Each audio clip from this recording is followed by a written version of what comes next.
Okay, so got this thing working again. Got the high voltage coming out there through that central rod. I've got my inverter through the diode bridge charging up these capacitors. Positive of the capacitor comes through that white lead. Okay, it comes through this series of blocking diodes, 3 of them in parallel. Then that comes through into that rod there. The copper mesh you see there is connected to this blue wire that comes out, which is connected to the one end of that coil. Other end of that coil comes out through that white cable to the positive of this battery. Okay, the negative of this battery comes out to the other coil, and the other negative goes to the negative of these capacitors. So you can see the way that I've soldered them in. So all the negatives are down one side, and that's that blue wire there. Okay. So that high voltage positive plus that low voltage positive, relatively speaking, it's about 200 volts. Okay.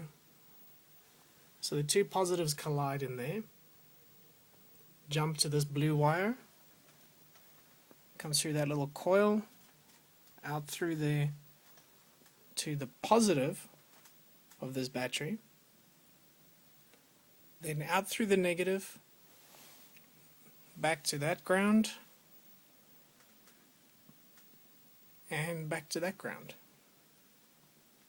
You can just see there from the diode bridge the way it's set up, which one's positive, which one's negative. So the coil is too weak to actually spin this wheel. See, I've got a magnet there, another one there. It's enough to give it a little kick, but I think the magnets are too small and the coil's too weak at this point to actually make this rotate. Okay, but let me just show you the effects.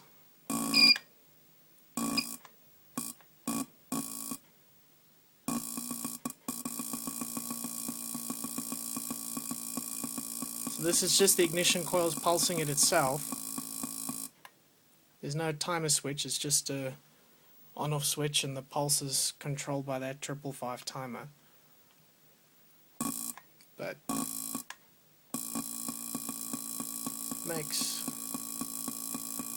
quite a cool buzz. If I leave it off long enough for these guys to charge up fully, makes that sort of charge there. So it will run into another positive, comes out through the negative, and then this battery is charging up. If you're not bored yet, get my little multimeter here. Now, to try and do this one-handed, so you can see it's set to the 20 volt scale. Grab the leads here. Okay. See if I can do this with one hand. Okay, so positive, negative. Okay, so that's at 11.78. Okay. It's also the capacitor slowly discharging. So let me take that off quickly. Whoops. Yeah, that happens when I get a short, so don't worry. Okay. 11.88. That's the capacitor discharging. So what I'm going to do now, I'm going to switch this off. Okay. Discharge the capacitors. Nothing there.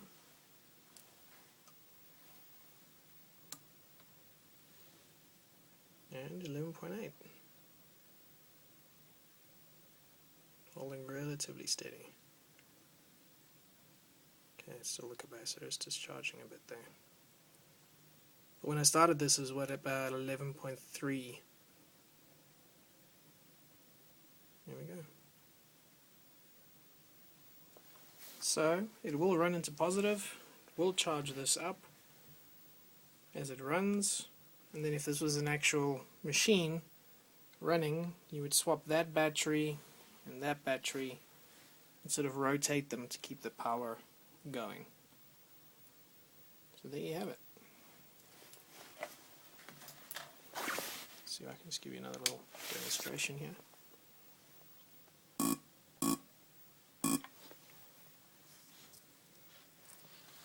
I'm just going to hold this here. See if you actually see my finger jerk from the...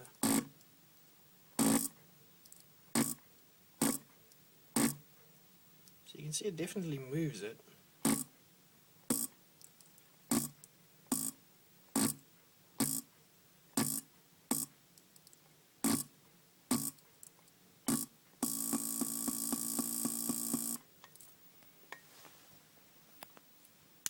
Anyway, still plenty of work to do.